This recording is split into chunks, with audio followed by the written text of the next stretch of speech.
श्रावणको अन्तिम सोमबार हामी हाम्रो गाउँमा रहेको चण्डेश्वर शिव मन्दिर जाँदैछौँ।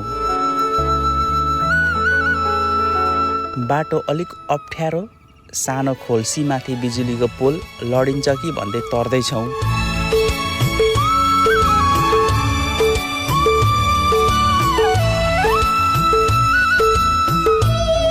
खेतको आली हुँदै हामी अघि बढिरहेका छौँ।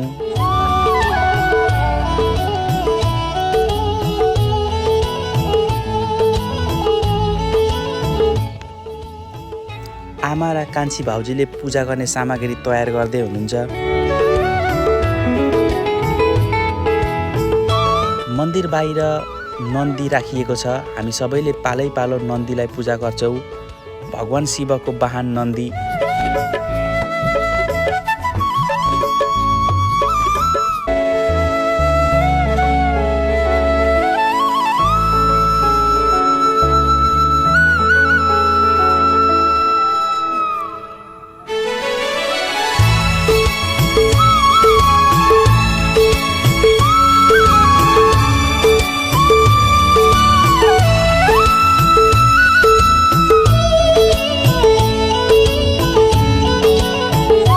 भित्र शिवलिङ्गमा पूजा गरेर जल चढाइसकेर गुरुले हामीलाई टीका लगाइदिनुहुन्छ।